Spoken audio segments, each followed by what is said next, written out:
after hard work and need rest. Here is a phrasal verb done up. Ma'am, please Now, present your screen. my screen is not showing. Please, anyone tell me? Yes, ma'am. Yes, ma'am. Okay, just wait. I'll try हो रहा again. हो रहा है madam. कैंसी ma'am दिख रहा था, उधर problem थी। Okay ma'am. Okay okay. अभी अभी आप सबको अच्छे से दिख रहा है? सुमित सर आपको दिख रहा है? जी नो सर। मैम, मुझे नहीं दिख रहा नहीं मैम। मैम दिख रहा है, मैम दिख रहा है। आप रिज्वाइन कर लीजिए, आप रिज्वाइन कर लीजिए एक बार आप I cancel. think in your side network problem. Yeah, exactly, ma'am. Sumit sir, please rejoin. Now नहीं, next. हो गया मैम। हो गया मैम सर, मैं सर को पिन कर लिया, श्री सूर्य सर जी को, तभी हो गया मेरा। Okay, okay. Now next. Do up. दोबारा से सजाना. When I do this room up, I will paint the walls cream. Do up means दोबारा से सजाना. Do with लाभ उठाना. You should do with these books. Do with लाभ उठाना. Do without बिना मदद के. We had to do without petrol during the fuel crisis. Do without. Now next. Draw. एक तरफ draw, draw aside एक तरफ से एक तरफ ले जाना. She drew me aside and whispered the secret matter. Drew aside. Now next. Draw near. समीप आना. We work hard when our examination draws near. Draw near समीप आना. Draw off वापस बुला लेना. The commandant drew off his soldiers before the enemy entered the city. Drew off. Draw on. Check काटना means check काटना. We have we have drawn on our bank more than 5,000 during this week. Drawn on means draw on check काटना. Draw out लंबा करना. The leader drew out his lecture. Drew out. Now draw up. क्रम से लगाना. The soldiers were drawn up in the playground. Drawn up like a queue. पंक्ति. Drop. Drop out. वायदे से हटना. He assured to join our company but dropped out later. Now next. Fed. Fed away. गायब हो जाना.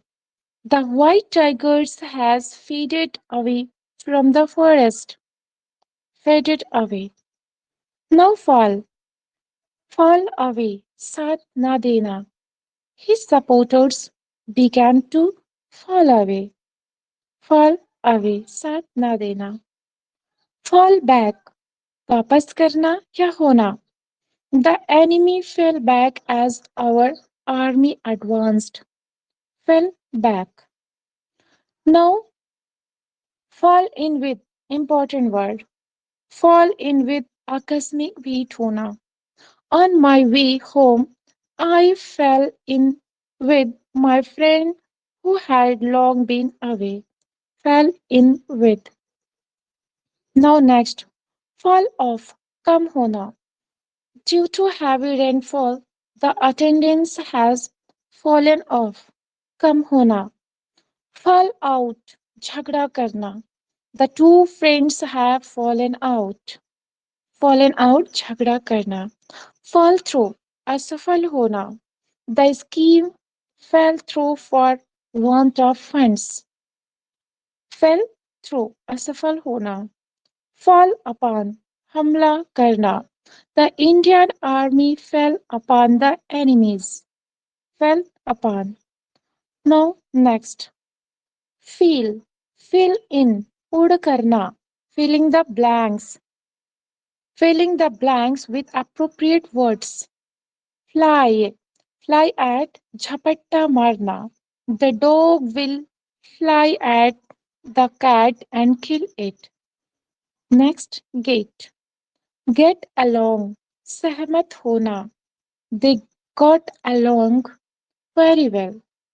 Get at. हासिल करना. At last the officer got at truth. Got at. According the sentence requirement.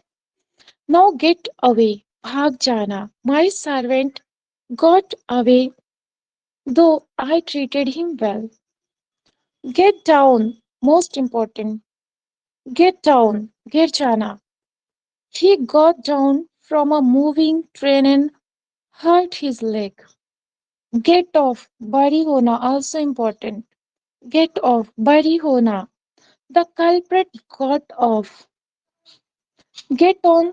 तरक्की होना. My friend is getting on well with his studies.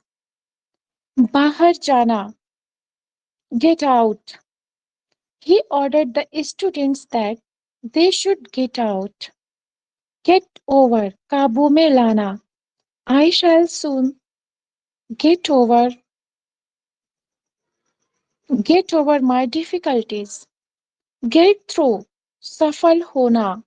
Work hard if you want to get through. Get through. Get up. उठना. I get up early in the morning. Yes, do you have any problem in this phrasal verb? Yes. Thank you. Okay. Thank you very much. Welcome, sir. Thank you all. देखिए, इसका video recording आप लोगों को WhatsApp पे मिल जा रहा है, link जो है व्हाट्सएप पे मिल जा रहा है, तो आप वहां से देख सकते हैं।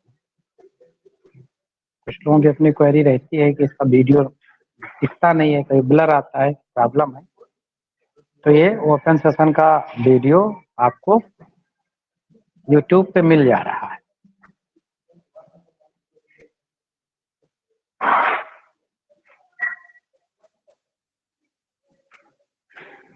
स्क्रीन हमारी विजिबल है जी? सभी लोगों को स्क्रीन दिख रही है हमारी? नो सर, मुझे नहीं दिखी अभी, नहीं है जी। सर स्क्रीन नेम आ रहा है, पेज पे शो नहीं हो रहा है।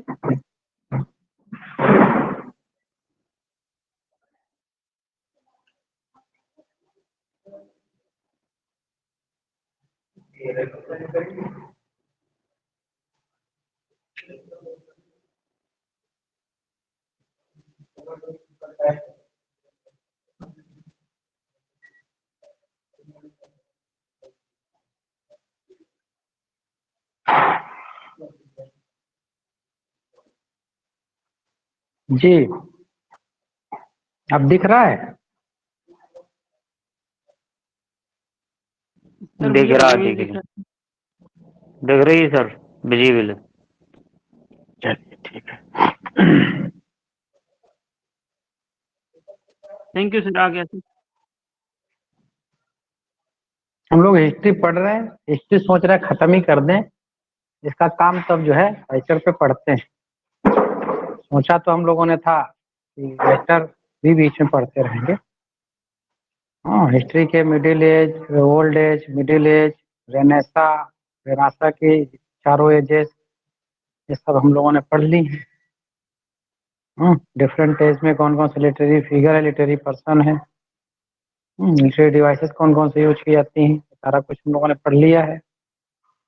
कहाँ से स्टार्ट करना था? कैरोलिन एज भी हो गई है, प्यूरिटन इंटरगनम में भी हो गया। History and important devices, Caroline age, जी कैरोलिन एज हो गया था। हम आगे न्यू क्लासिकल, सॉरी इंटरगनम के बाद जो है मैं न्यू क्लासिकल पढ़ना था। देखो इस नोट्स में हम लोग जो है कवर कर क्या कर रहे हैं भाई, जो भी एज है पूरी एज का जो है पीरियड, कब से जो है स्टार्टिंग पीरियड और इन पीरियड, ये दो चीजें देख रहे हैं। एक यहाँ से क्वेश्चन बन सकता है, दूसरा है कि उस पीरियड में जो है प्रमुख जो ऐतिहासिक घटनाएं हुई, हिस्टोरिकल जो हैपनिंग हुई है, कोई महत्वपूर्ण ऐतिहासिक घटना हुई, किसका रेन था, कौन उस समय का किंग या क्वीन था, एक तो ये चीज हम इसको इसमें कवर कर रहे हैं। दूसरा उस एज में जो है कौन से महत्वपूर्ण राइटर रहे हैं, और राइटर के साथ साथ में उन्होंने किस किस जेनरा में लिखा है, पोएट्री में लिखा है कि ड्रामा लिखा है, और उस एरा में ज्यादातर जो चलने वाले डिवाइसेस थे, जो ज्यादातर यूज किए जाते थे, वो सारे डिवाइसेस जो है हम लोग कवर कर रहे हैं। इतनी चीज यहाँ पर इस नोट्स में हम कवर कर, जहां से जनरली क्वेश्चन बन जाते। अब इससे अलग अगर क्वेश्चन बन रहा है तो फिर वो बड़ी डेप्थ स्टडी से क्वेश्चन बनेगा, लेकिन अगर जनरली जितना हम लोगों ने नोट्स में कवर किया है, अगर इतनी चीजें तैयार हो जाती हैं, तो एक अपना अनुभव है, जो भी साथी जिनके माध्यम से हमने तैयार करा है, सिलेक्टेड साथी, उनका भी एक मानना है कि अगर जो है 5 क्वेश्चन हिस्ट्री से पूछ लिए गए तो भाई साहब 3 से 4 क्वेश्चन आप इसी नोट्स से कवर कर सकते हो। 1 या 2 क्वेश्चन जो काफी डेप्थ तक के जा सकते हैं, जो हमें अगर हिस्ट्री में 5 क्वेश्चन बन रहे हैं, अगर 4 क्वेश्चन हम कवर कर ले रहे हैं, तो एक जनरल रेशियो मेंटेन कर ले।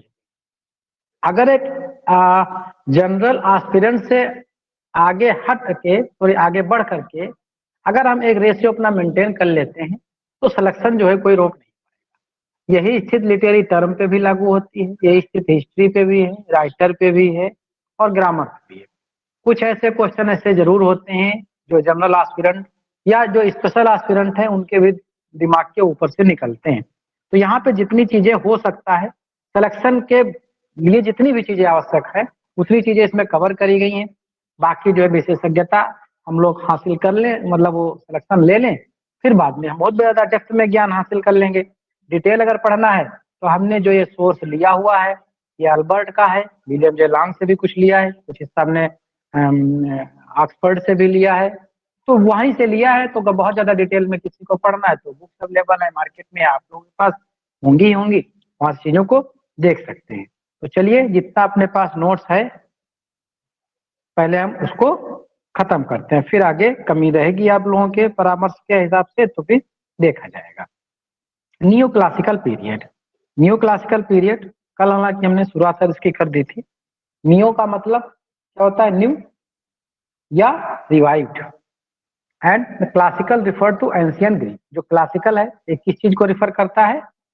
Greek and Roman civilization. एक चीज ध्यान रखिएगा, अगर आपसे पूछ ले कि जो न्यू क्लासिकल है, न्यू क्लासिकल एज में लिटरेचर के किस एरा को रिवाइवल किया जा रहा था, किस प्रकार के लिटरेचर को रिवाइवल किया जाता है, तो वहां पर ऑप्शन में आपको जो है मिलेगा ग्रीक भी मिल जाएगा, आपको रोम भी मिल जाएगा, अलग अलग भी मिल जाएंगे, दोनों एक साथ में मिल जाएंगे। जहां पर दोनों एक साथ में मिलेंगे तो दोनों होंगे, फिर वो कूट भाषा में आपके जो है आंसर मांगेगा, वहां पर ABCD इस तरह से करके। तो पहला तो यही मिल गया कि क्लासिकल का मतलब ancient Greek and Roman civilization को यहाँ पर रिवाइवल करना था। अच्छा, रेनेसा में आपने देखा रिबर्थ होता है, यहाँ पे भी रिवाइवल चीजें करी जा रही। तो ये दोनों से जो क्वेश्चन बनते हैं तो बड़ा ही क्लोजली एसोसिएटेड होते हैं, तो कभी कभी कंफ्यूज हो जाते हैं। तो इस चीज को थोड़ा हम अच्छे से चीजें समझते हुए चलेंगे।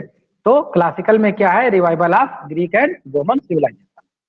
The new classical period 1660 to 1798, also known as the Enlightenment era।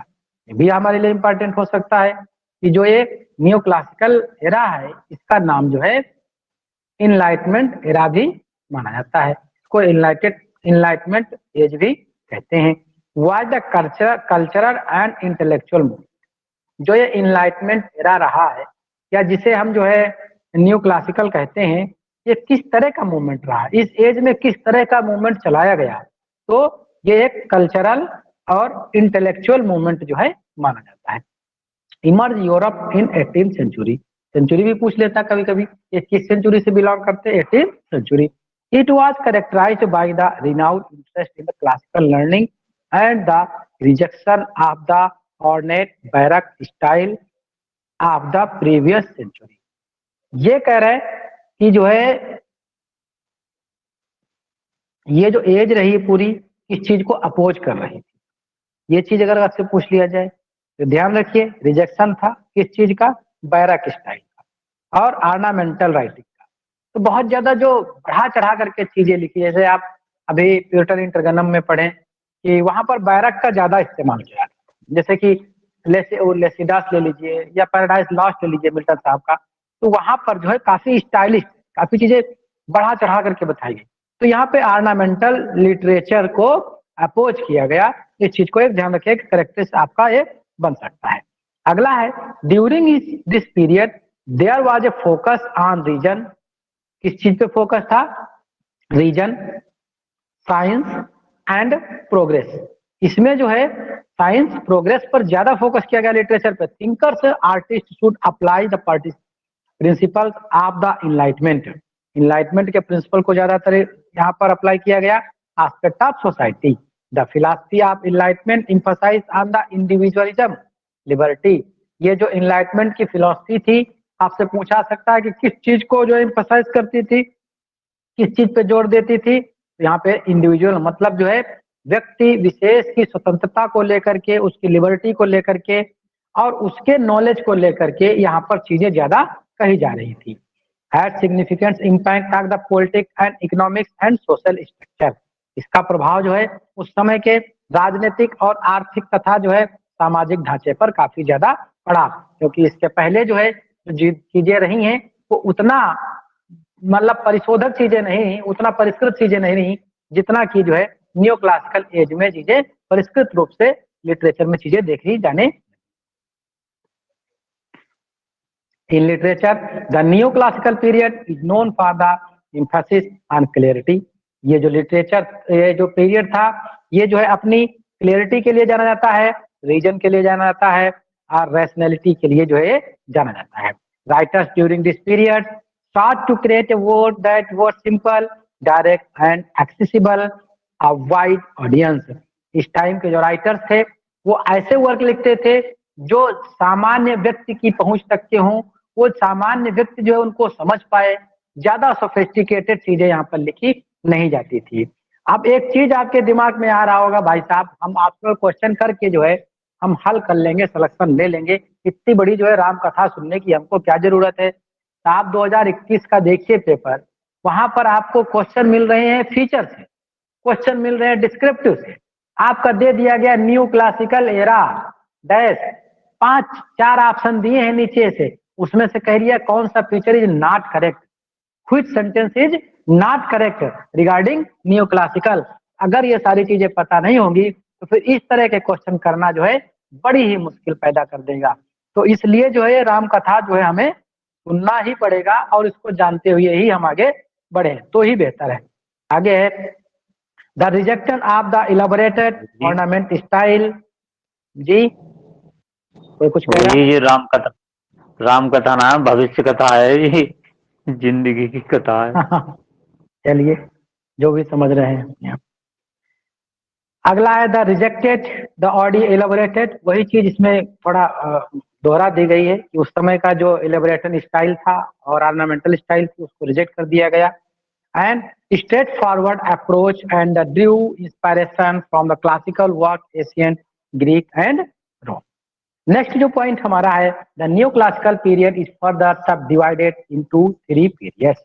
जैसे कि हम इसके पहले पीरियड पढ़ चुके हैं रेनेसा पीरियड, जिसे हम 4 सब कैटेगरी में डिवाइड करके पढ़े हैं, उसी तरह से न्यू क्लासिकल पीरियड को हम 3 सब कैटेगरी में डिवाइड करके पढ़ेंगे। नंबर 1 इसका है the restoration period, no also known the age of Dryden, also known age of Dryden. इसका जो पीरियड माना जाता है 1662 1700। दूसरा जो पीरियड है एज ऑफ पोप, जिसे आगस्टन एज के नाम से भी हम जानते हैं, जो कि 1700 टू 1745 1700 से 1745 तक के। थर्ड है एज ऑफ सेंसिबिलिटी और एज ऑफ जॉनसन, ये 1745 से 1784 तक। कुछ लोग जो है इसको विक्टोरियन एज के स्टार्टिंग तक के भी, सॉरी रोमांटिक एज के स्टार्टिंग तक के भी इसको 1798 तक के मानते हैं। ऑप्शन में जो भी आ जाए उसके हिसाब से चीजों को देख के आप लोगों को आगे निर्णय लेना है। तो जो ये 3 कैटेगरी यहाँ दिखाई गई हैं, एक क्वेश्चन तो यहीं से भी बन जाता है। हालांकि टीजीटी में इस तरह के क्वेश्चन नहीं बने। आप नेट में क्या पेपर अगर प्रीवियस उठा के देखेंगे तो आपको मिलेंगे। आप हायर का देखेंगे तो आपको मिलेगा। आप पीएचडी के रिसर्च का जो पेपर जो एंट्रेंस का पेपर होता है वहां पे भी इस तरह के क्वेश्चन मिल जाते हैं।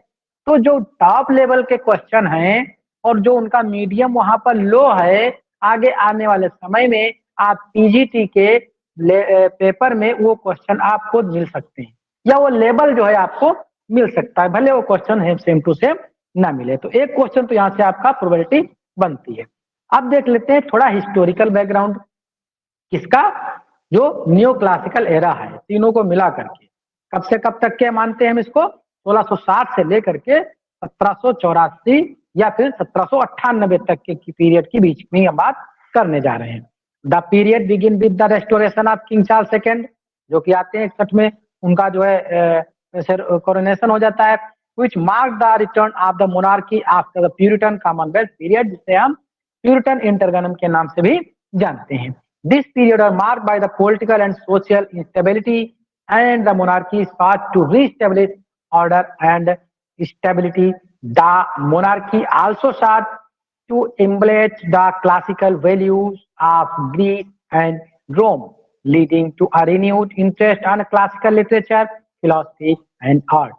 हिस्टोरिकल बैकग्राउंड की दृष्टि से अगर देखें तो माना जाता है कि जो प्यूरिटन इंटरगनम खत्म हुआ उसके बाद से जो है किंग चार्ल्स सेकंड आए, तो इन्होंने जो है ग्रीक की और रोमन की जो कल्चर था, जो वहाँ का आर्ट था, उसको जो है रिवाइव करने की कोशिश करी और चीजों को जो है अपने हिसाब से ये लिटरेचर में इम्प्लीमेंट इसका होता गया। आगे हम बात कर लेते हैं who are the important ruler at this period. उस पीरियड के कौन कौन से रूलर थे, सबसे पहले हम देख लेते हैं चार्ल्स सेकंड। एक क्वेश्चन यहाँ से पक्का है, देख लीजिए अगर हिस्ट्री से बनता है तो, क्योंकि ये पीरियड ऐसा बड़ा इंपॉर्टेंट है।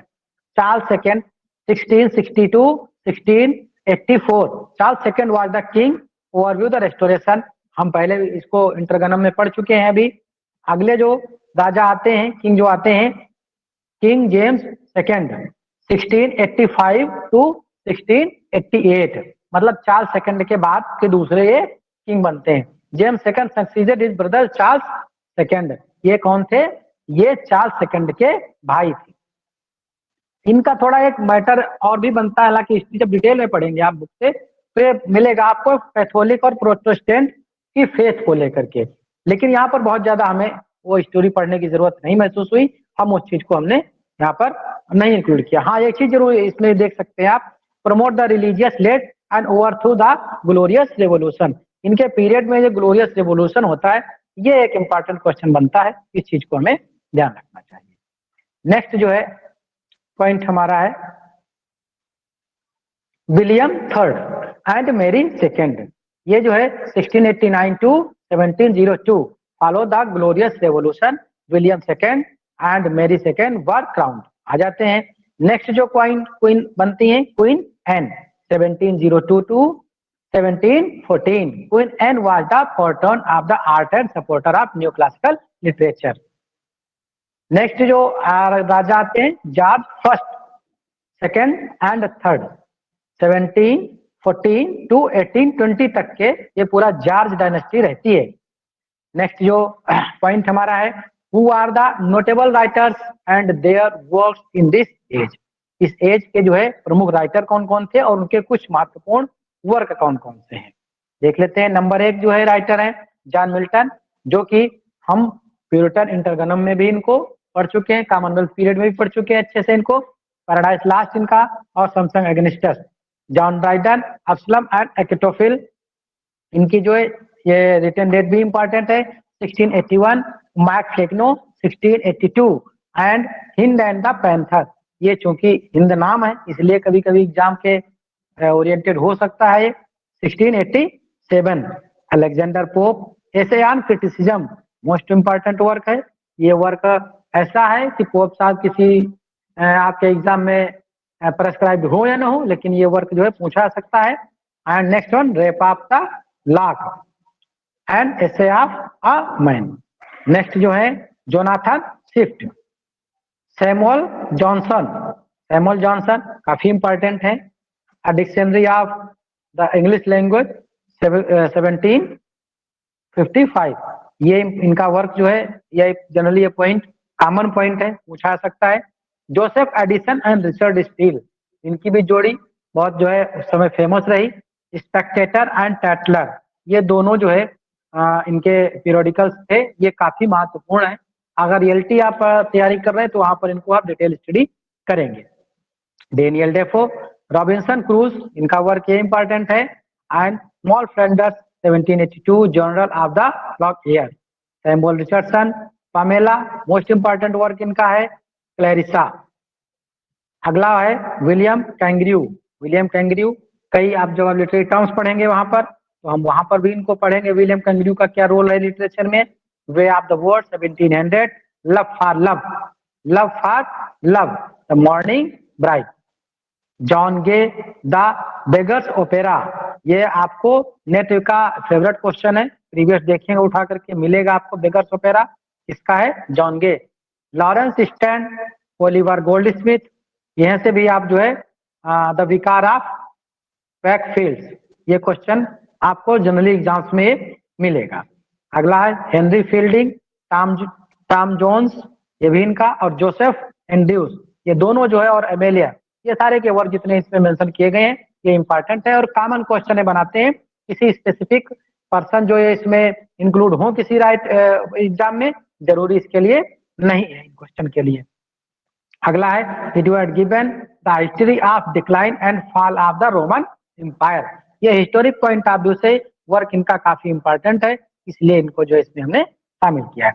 नेक्स्ट 15 नंबर का है क्रिस्टोफर स्मार्ट, जुबलेट एंग्लो, रिटन इन 1759 एंड 1763। तो ये कुछ राइटर रहे तो इंपॉर्टेंट है। किस चीज की बात कर रहे थे हम, नियो क्लासिकल एज की बात कर रहे थे। नियो क्लासिकल एज कब से कब तक के आता है, ये आता कब से कब तक है, 1660 से 1798 तक के आता है। और जी सर 84 कोई इसमें कुछ था कह ना। No sir, no sir. हाँ जी जी। रेस्टोरेशन पीरियड, एज आपको एज ऑफ सेंसिबिलिटी, इसको 3 भागों में बात करके हम पढ़ते हैं, और इसका हिस्टोरिक बैकग्राउंड हमने देखा, इसके इंपॉर्टेंट रूलर हमने देखे। चार्ल्स सेकंड से स्टार्ट होता है और लास्ट के रूलर कौन हमको मिले हैं, जॉर्ज की डायनेस्टी यहाँ पर खत्म होती है। हमने इसके इंपॉर्टेंट राइटर्स को देख लिए, उनके मेजर वर्क भी हमने देख लिए जो इस एज से बिलोंग करते हैं। नेक्स्ट जो टॉपिक हमारा रहेगा वो रहेगा what are the important literary devices used in this period. इस पीरियड में कौन कौन सी महत्वपूर्ण लिटरेरी डिवाइसेस यूज करी जाती थी, ये हम अगले सेगमेंट में कवर करेंगे। आज का लिटरेचर का सेगमेंट यहीं तक के। After 2 minutes of break I will back for grammar practice. Kindly wait. Thank you to all of you. Thank you sir.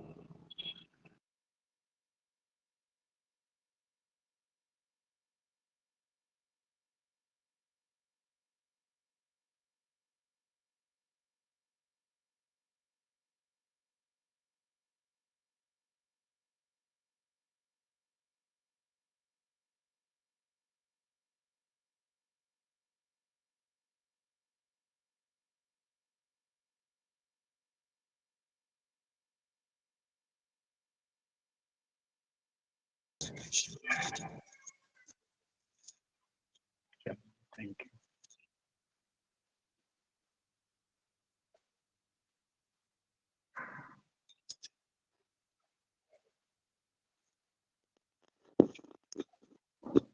देखिए कल हम लोगों ने डायरेक्ट एंड इनडायरेक्ट पे किया था टेस्ट। दूसरा टेस्ट है जिसमें सिर्फ इंटरोगेटिव के सेंटेंस, इंटरोगेटिव और शायद कुछ इंपरेटिव भी है। जो भी क्वेश्चन बन रहे हैं नरेशन के, आपने इस चीज को देखा होगा, स्वयं एहसास किया होगा। तो जनरल जो क्वेश्चन बनते हैं तो कोई भी कर लेगा, कितना भी कम पढ़ा हो, हालांकि बिल्कुल कम ना हो, लेकिन अगर ग्रामर थोड़ा बहुत जानता है तो जनरल क्वेश्चन वो कर लेगा। कनेक्टिव दैट लगा देगा, सेड का जो है टोल्ड में चेंज कर देगा और प्रेजेंट का पास्ट में बना देगा, ये सब लोग कर लेते हैं। और नियरनेस को प्रेजेंट करने वाले को जो है डिस्टेंस वाले वर्ड में बदल देगा। लेकिन जो सेक्टर है जहां पर नॉर्मल ग्रामर पढ़े हुए लोग फंसते हैं, वो नरेशन में आपका आता है इंपरेटिव और इंटरोगेटिव का, और जो कुछ एक्सेप्शनल होते हैं, और तीसरे प्रकार के वो क्वेश्चन जो आपकी किताब में दिए ही नहीं, किताब में दिए नहीं क्वेश्चन, ना वैसा कोई फॉर्मेट दिया है, ना कोई ऐसा स्ट्रक्चर दिया है, ना कोई ऐसा रूल दिया, लेकिन क्वेश्चन ऐसा बन सकता है। अब उसको को फिर चैलेंज कर किया जा सकता है, फिर ऐसा कुछ रूल अगर है नहीं तो फिर चैलेंज किया जा सकता है, चैलेंज भी नहीं किया जा सकता उसका, क्योंकि वहां पर जो 4 ऑप्शन आपको दिए गए हैं वो as a general sense 4 option दे दिए जाते हैं, वो चाहे इंपरेटिव के हो चाहे इंटरोगेटिव के हो, कैसा भी स्ट्रक्चर बना के आपको उसमें कोई उत्तर एक सबसे अप्रोप्रिएट लगाना होता है। तो 3 प्रकार के क्वेश्चन हैं। यहां से अगर हम लोगों की पकड़ बन जाए ग्रामर में, तो आगे आने वाले समय में सिलेक्शन कोई रोक नहीं पाएगा, किसी भी कीमत पे नहीं रुकेगा। मेहनत जितनी कर रहे हैं उसमें 2-3 चीजें जो है अगर हमारी स्ट्रांग हो जाए, और हमें लिटरेचर पोर्शन जितना कर रहे हैं, जो ग्रामर की एक्सरसाइज कर रहे हैं, ये पूरा फिनिश होने वाला है। लगभग चीजें हम ग्रामर में कर चुके, जो लोग लगातार जुड़ रहे हैं, बाकी जो आते जाते रहते हैं तो उनका तो फिर दुआएं हम करेंगे उनके लिए। बाकी जो लगातार जुड़ रहे हैं वो सारी चीजें देख रहे हैं, हिस्ट्री भी शुरू से लेके हम क्रोनिकली पढ़े हैं, और मैडम जो है वोकैब लगातार अच्छे से पढ़ा रही है, और हम लोग ग्रामर भी टॉपिक वाइज लगातार 25 क्वेश्चन करते आए। ये फिनिश करने के बाद जो ग्रामर के बहुत ही क्रीमी टॉपिक है, जैसे प्रीपोजिशन और नरेशन में आपका इंपरेटिव इंटरोगेटिव है, और वोकैब के जो स्पेशल चैप्टर है, और जनरल कंडीशनल सेंटेंसेस, तो यहाँ से क्वेश्चन जनरली बनते ही बनते हैं। तो जो इम्पोर्टेंट है उनको लेकर के हम फिर से एक रिव्यू सेशन स्टार्ट करेंगे, जहां पर हम सिर्फ एक्सेप्शनल चीजों को डिस्कस करेंगे। हम आपका टाइम नहीं लेंगे वहां पर कि पूरा जो है चालू किए कोई एक लेसन तो शुरू से लेके बेसिक से लेकर के यहाँ तक के आए, ऐसा कुछ नहीं होने वाला। वहां पर सिर्फ उतनी चीजें होंगी जो एग्जाम ओरिएंटेड होंगी। हमें पता है कि जो चीज आपको पता है और जो चीज नहीं पता है वही चीज यहाँ पर पता करनी। तो इसके बाद का भी सेशन जो होने वाले हैं इसे वो भी बड़ी काफी दमदार होने वाला है। तो आज का टेस्ट का जो पहला क्वेश्चन है वो है, the student asked the teacher where they could find the information for their project. ये इनडायरेक्ट में दिया हुआ, इसको डायरेक्ट जो है हमको बनाना है। इसमें होगा the student asked the teacher where, asked है तो आस्क्ड तो सब में है, आस्क्ड सेड भी कर सकते हैं, आस्क्ड भी कर सकते हैं, लेकिन सेट का स्ट्रक्चर देख लेते हैं। Said to the teacher where can we find the information for our project. देखो ऊपर वाले में चेंज नहीं किया उन्होंने, कैन का खुद तो कर दिया लेकिन यू ही रखा है। सर स्क्रीन थोड़ी ब्लर दिख रही है, जरा सही करिए। क्लियर है सर? आप बताए। नहीं थोड़ी ब्लर है। हल्की सी बिलर है, पढ़ते नहीं बन रहा है तो ये है। अच्छा, तो शायद ये हमारे एंड से नेटवर्क इशू होगा। एक मिनट फिर रुको।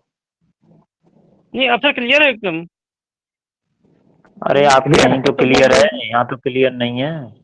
अरे तो अगर एक साथी के यहाँ क्लियर है तो फिर हमारे यहाँ से क्लियर है, फिर आप लोगों के एंड से। सर बिल्कुल क्लियर है, बिल्कुल वरना क्लियर ऐसा- है आपके यहाँ। चलिए चलिए ठीक है, एक बार रिज्वाइन कर लीजिए जिनको नहीं क्लियर है, या उसको स्क्रीन सर, छोटा अब बड़ा सही- कर लीजिए, अब थोड़ा सर, अब जूम सही है। सर सही है। चलिए। Student asked the teacher where they could find the information for their project. Asked the teacher या सेड द टीचर, कुछ भी कर सकते हैं। वेयर तो कर दिया, ठीक है। कैन का जो है जब इनडायरेक्ट होगा तब जो है वो इन्वर्जन नहीं लेगा, जब डायरेक्ट करेंगे तो इन्वर्जन लेगा। तो वेयर के बाद वर्ब देना पड़ेगा हमको। कुड है तो कैन कर देंगे। दे का है तो भी कर देंगे। एक स्ट्रक्चर मिल रहा है, बाकी सब में गड़बड़ है। कौन सा option? B option. Student asked the teacher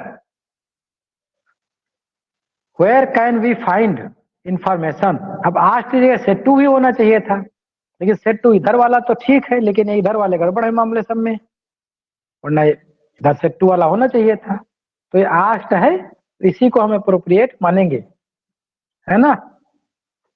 समझ रहे हैं? आवाज आ रही कि नहीं आ रही? आ गया बस। चलिए, बी ऑप्शन इज करेक्ट। अगला देखिए, the counter clerk asked the visitor what is your name. हमारा नाम क्या है?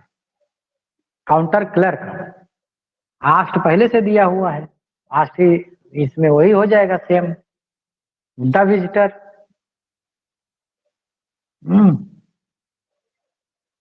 अब इसमें देखिए, जो आपका रूल है वो बहुत बढ़िया लागू नहीं हो रहा, लेकिन ऑप्शन से पकड़ना है आप। क्यों? व्हाट है नहीं कहीं पर इसमें। Counter clerk asked the visitor to his name, counter clerk asked the visitor your name. Your तो होगा नहीं। चौथे में जो counter clerk asked the visitor his name, कौन सा होगा?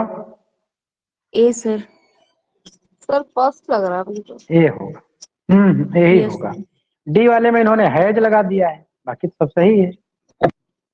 ए वही होगा, ए होगा, बाकी पर इसमें स्ट्रक्चर नहीं। स्पीच में वर्ब तो आई नहीं है। हम्म द विजिटर हिज नेम। वही तो मैं कह रहा हूँ कि सारे जो ऑप्शन जो दिया है उसी से आपको चुनना है। हमको अच्छा, अपना ज्ञान यहाँ मतलब नहीं लगा अकॉर्डिंग टू पाएंगे, हम ऑप्शन जाएंगे तो ये जाएगा। अकॉर्डिंग टू ऑप्शन ही जाएंगे। अभी तो हम लोगों ने बताया कि 3 तरह के क्वेश्चन होंगे। एक अपने तरह का होगा जो आप पढ़े ही नहीं होगा, नियम ही नहीं पढ़ा होगा इसका, या जो पढ़े नियम है वो काम ही नहीं करेंगे वहां पर, लेकिन आपको क्वेश्चन के अकॉर्डिंग लगाना पड़ेगा वहां, है ना? अब इसमें जो है कभी कभी ऐसा होता है कि नन ऑफ देम दे देता है, जब नन ऑफ देम दे देता है तो और मुश्किल पैदा कर देता है। Whom did you see at the shopping mall today? I asked my daughter. I asked my daughter. Whom did you see at the shopping mall? क्या हो जाएगा? I asked my daughter. I asked my daughter हो गया, whom का whom ही रखेंगे। अब you बदल देंगे डॉटर के अकॉर्डिंग तो सी हो जाएगा। डिड है तो इसको परफेक्ट में ले जाएंगे तो हैड हो जाएगा, सी हैड। सा है तो सीन कर देंगे, at the shopping mall. Sir D D D. Today का दैट डे कर देंगे। हाँ, डी ऑप्शन हो जाएगा आपका। बहुत सही कर रहे हैं। The interviewer asked Ramesh, do you have any idea about our product. Indirect बनाना हमको। इंटरव्यूअर आस्क्ड कर देंगे रमेश, और हेल्पिंग वर्ब से चालू है तो कनेक्टर हम देंगे इफ।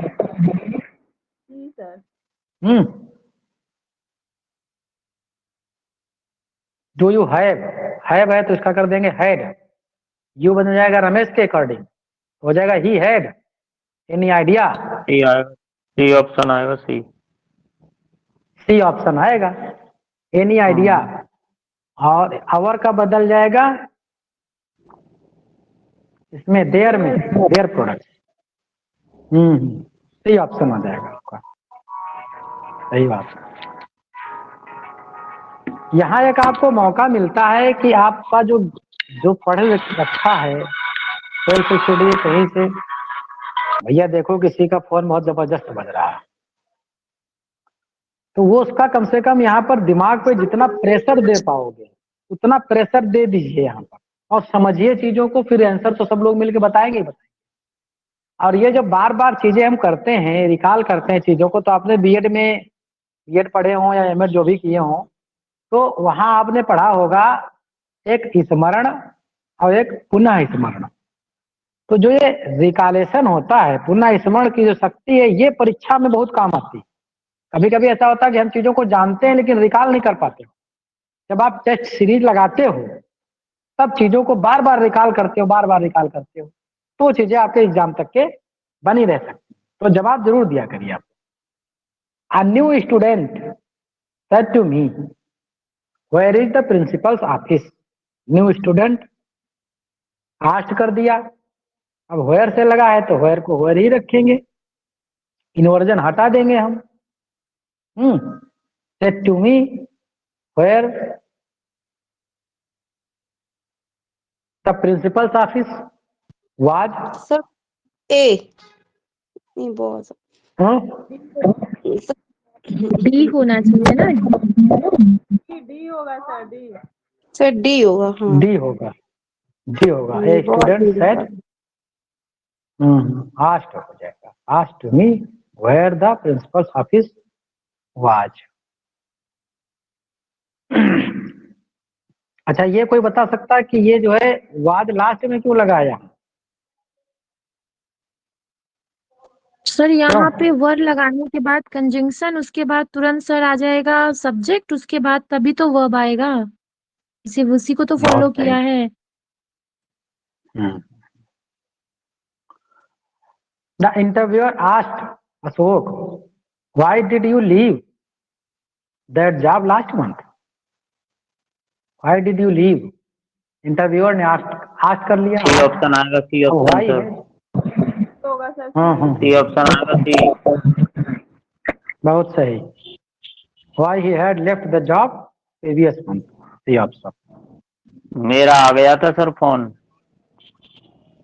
बहुत बढ़िया। मेरे मेरे दूसरे फोन पे आया था, ये तो मैंने बंद कर रखा है, जिस पे क्लास चल रही है, इस पे कॉल नहीं लगेगी। अच्छा, अच्छा किया बंद कर दिया, नहीं तो इसमें से भी आ जाता।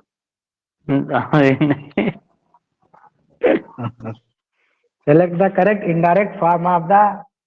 अब ये कोई जुगाड़ नहीं है, इसमें फोन में फोन करने का ही जुगाड़ है, एक आवश्यक चीज है, वरना लोग जो है बिना बताए घुस के निकल आए घर में। क्यों? नहीं सर, ऐसा है ना, मेरे में तो ये मैं फंक्शन लगा देता हूँ, फोन स्विच ऑफ बंद बोलेगा, आप कॉल करोगे, लेकिन डाटा नेट वगैरह सब चलेगा, मेरी क्लास चलेगी। मेरे चलिए फोन बहुत में तो बढ़िया। ऐसा एक दिन मैं तो ये लगा स्पेशल रखा क्लास इसी पे कराएंगे तो आपसे जो है तरीका बतवाएंगे, सबसे सबको दिक्कत होती रहती है ना। चलिए, select the correct indirect form of the given sentence. क्या होगा भाई? Uma asked me, how is your brother? क्या होगा? Uma sir asked C me. C होगा sir. C, Uma asked me how my brother was. सही बात, सी होगा। He said to the grocer, what is the price of tomatoes? What is the price of tomatoes? What तो वही है, asked हो गया grocer से, प्राइस ऑफ टमाटो वाज कर देंगे, सर बी चीज को वाज ले जाएंगे उधर। हाँ, B B B option, B two, हाँ सही, बी ही होगा। The stranger said to me, can you tell me where the river bank colony? Stranger asked कर देंगे इसको, कैन लगा है तो वर्ब से है तो इफ दे देंगे हम। Sir C if I could tell हो जाएगा, मी का हो जाएगा him. The way to river, C होगा, सी होगा। The lawyer said to the accused, where were you at the time of the burglary? The लेबर आस्क्ड द बर्गलर, वो तो स्ट्रक्चर यही दिया है इन्होंने, आस्क्ड द बर्गलर, एक्यूज की जगह बर्गलर ही कर दिया है उसमें।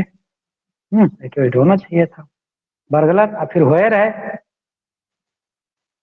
वेयर यू मतलब he, where he was at the time of burglary, यही लग रहा सही। क्यों?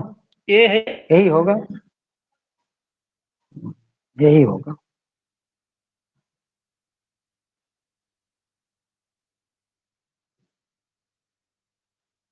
भोला said to his mother, why is the charcoal so black, charcoal इतना काला क्यों है?